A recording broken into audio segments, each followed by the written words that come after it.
Okay, so I'm going to the streets of Abuja today to talk with some of our citizens to just ask a question that has been on my mind, a question concerning the safety situation in Nigeria.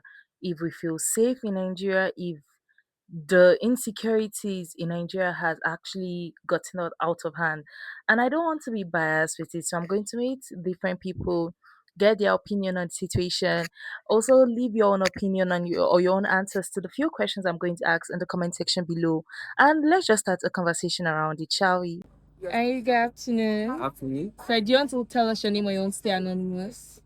Okay, hi, Hi. I'm Omaladi. Okay. My name is I can Anonymous. Thank you. So I'm just going to ask you a few questions, nothing too serious. Okay. So how safe do you feel in Nigeria right now?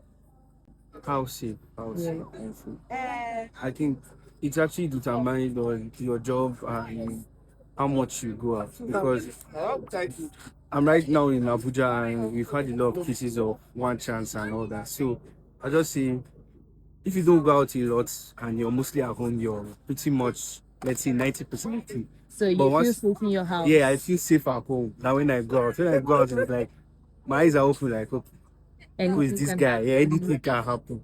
Yeah. I don't really feel safe. Not even a little, even at home. At home, yeah.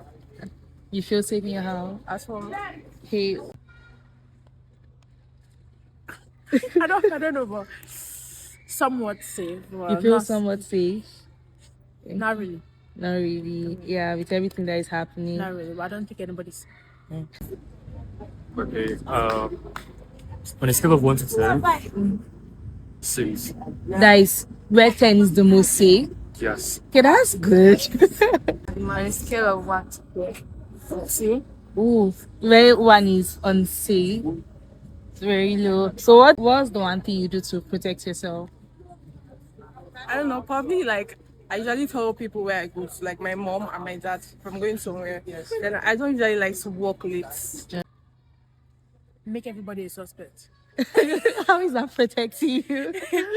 No, I just feel to protect myself. I feel everybody has to be suspect because you don't trust nobody right now. Yeah, I don't feel too comfortable around people. So I just don't disclose that information. Yeah. For Just in general, safety precautions you use in your day-to-day life. okay. So I am someone that usually jump transport. Like I use that law. Okay. And one thing I usually check out for is the effect the tinted glasses. Never get glass covers. Well, safe, stay home, don't go out, just stay out late, then pray. Okay, one thing I do to protect myself is that I always tell someone where I'm going to. If I'm going out, just know that someone around, someone that knows me, knows at least the direction, even if not like my exact location, someone around me knows where I am. Have you or anyone you know ever experienced something dangerous, maybe close to kidnapping or something not too serious? Okay, so I've experienced something like that. So I think there was time I finished work like pretty late and entered this keke. And then like I and my colleague were inside the keke and then he was going to drop before me. So the way the guys were moving in the keke, like it looked so fishy and the guy was like covering his face and he was just moving one time. So immediately he dropped. I was not meant to drop there, I was meant to drop like after my colleague had dropped. But when he dropped, I was like, it's like I'll drop my colleague. So I dropped and then my colleague was like he also felt he also felt some type of fear. He was even saying that thank God you even dropped because my mind was Not really. Because we really like to take precautions. Yeah. Prevention is always better than cure. Yes. Yes. My What cousin. happened? So in her school, I think that was 2022. There was like a riot, a cult fight and everything. And everywhere was just noisy and everywhere was like so violent and stuff. So she called me and I was like, the safest thing for her to do was to go to the nearest station and stay there. Yeah. So And they opened up for her.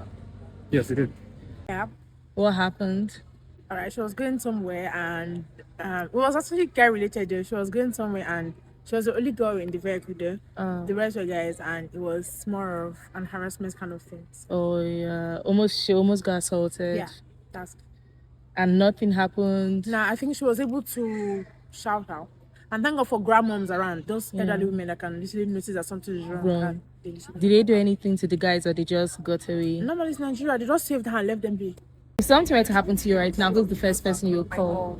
Your mom, because she's your mom, or because she's going to do something She's my mom, obviously. She But- call people that know that would do something. So you don't have like a direct personal and I emergency mean, contact. I've actually been the situation. I think was it fire, this we called, what is it? Zoom 9. How's the this thing? And they didn't reply. Oh, the Yeah. 121 number. So, Yeah, maybe just your mom. she knows somebody. You just pray your mom knows someone who can help you. The first person now for it's good. The first person I'll call is my friend. So I have like a very close circle. I'm not friends with everyone. Like we have acquaintances, but I have a very close circle. So maybe Kenneth. Probably my brother, because I don't think my parents can handle his shock. Most likely my dad, So you're calling him just because he's your dad, or because you know he's going to take action. because he's going to take action.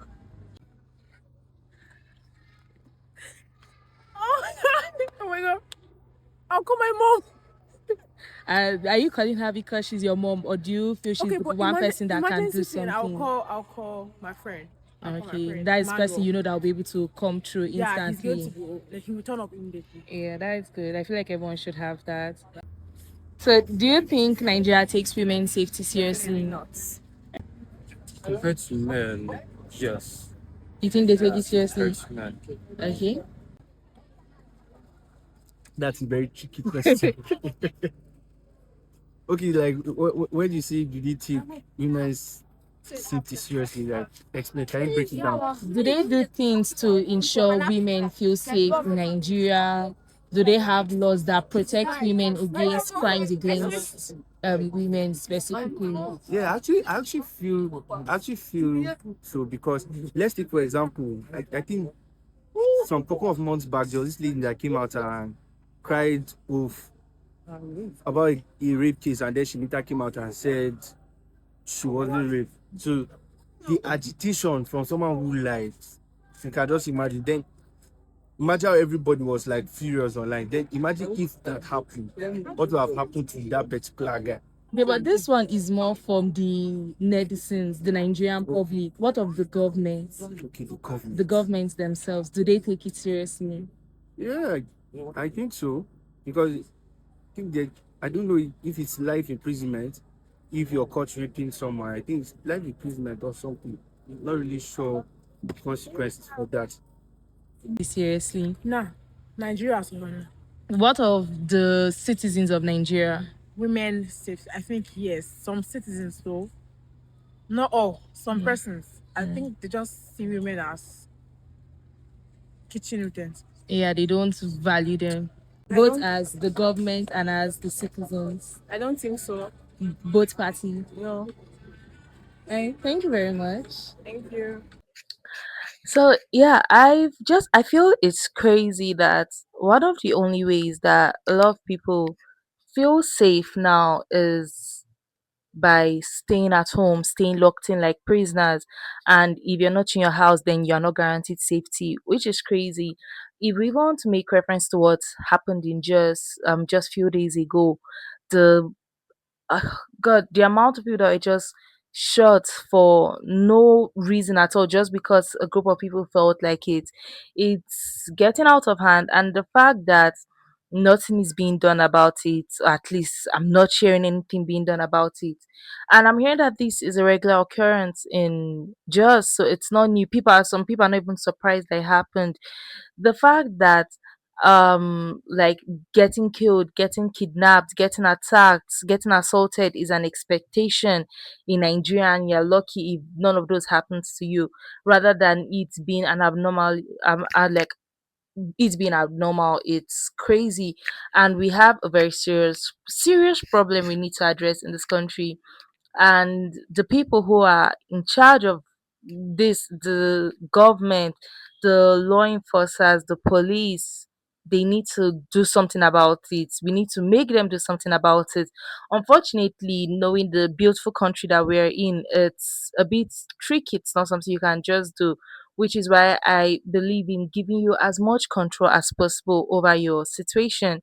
I'm not going to hand you a loaded gun, but I'm going to hand you a tool that is going to help you stay prepared when situations like this arises. You need to be ready ahead of time, not when you find yourself in that situation, you'll be like, oh, had I known, which is one of the reasons why I built Vaultryn. Vaultryn is the ultimate personal safety app, and it's grown and it's been growing so much more than just a personal safety app. It's a tool, it's like a collection of amazing tools that just helps you stay prepared, helps you stay alert, from your distress call, the dead man switch, to your work path companion, or to when you enter a car and you need someone to keep you company so you can track the ride in case you're going off track, to contacting your emergency contact, evidence vault, threat profiling, safe houses, tools that you can use to teach your children on what to and what not to do when they find themselves in certain situations, helplines, and so much more. So much more. And even in our new update that is coming out, we're actually focusing a lot on elderlies and people with health conditions that may live alone, or even if they're not living alone but are not always directly in front of someone who is monitoring them. What if something happens? We're building systems that would help place the app in a position, or place in a position that if something happens, your emergency contact to be alerted. It's not right for us to live in fear. Unfortunately, this is where Nigeria has kept us. This is where Nigeria has decided that they want us to be in. Because even they are putting the fears in us by ourselves. We don't have freedom to protest. The people who may even want to protest are too hungry to protest. Now you can't even drive to where you want to protest because the price of fuel has almost tripled in just how many days. It's crazy, and it just feels as if the minute you blink the country just gets worse and worse and worse, and before you can even stop to complain, you'll have to like ask yourself, like, the time I would use to complain, shall I not use to can start like finding what I'm going to use to it, what I'm going to use to provide for my family. They have just imprisoned us in this position where we just feel so helpless, and as we shouldn't live like that. It shouldn't be that way, and it's crazy that that has become our new normal. It's crazy that if something good is done, then it becomes like you're praising people for doing the bare minimum, and now they're threatening us for taxes to a country that isn't doing anything. It's crazy. It's crazy that this is happening. I don't know what to say, because it's not even one of those things where it's like, okay, let's find what our main problem is, let's focus on that problem. Which problem do you want to focus on? Which of the problems do you want to focus on? Election is coming up, bags of rice are started circulating, but nothing is happening. It's not even like back then when they won't be pretending and start actually doing some of the things they promised they were going to do when election is coming. What is happening? I'm not noticing anything. If anything, is getting worse, and it keeps on getting worse. And if we let this happen, Nigeria is going to end any generation from now. I don't know what to say. I don't even know what to do. Like, because it's one of those things that if you want to even carry it on your head, it's just headache. It's just headache, because it's one of those things where there's no even system in place for you to try and fix whatever the fuck is going on in this country. So all you just do is just make sure you place yourself in a position where I guess you're okay. It's very sad. Unfortunately, that is where we are. So all we can just do really is just face one problem at a time. Just face one problem at a time. Let Nigeria not kill you. And let the fucking useless people who are moving on the street, shooting people, kidnapping people, looking for ransoms, let them also not kill you. So I'm not promising you safety. That's one thing that can never be promised, really. But you can do everything within your power. Why should you be a prisoner? Lock yourself in your house. That's the only way to stay safe. And even you in your house, man, you're not even safe. Because she in Cuba, that was what they did. They went to go and break into people's house and kidnapped them. So where exactly are you saving your grave? Apparently they rob graves too. So what? You're not safe anywhere. I'm laughing, but it's not funny. but like just take whatever precautions you can take, everything you can do within your power, just do it, and we just keep doing it and just making as much movement and as much noise as we can make until we finally get the Nigeria that I believe we deserve. um yeah, thank you for watching. Don't forget to like, follow us on all our social media platforms. The link will be below and on the screen. And join the communication, join the conversation. Just let me know what your thoughts are. Let me know what you're thinking. Leave it in the comments. And I'll see you guys in our next video. Have a good rest of the day. Bye, guys.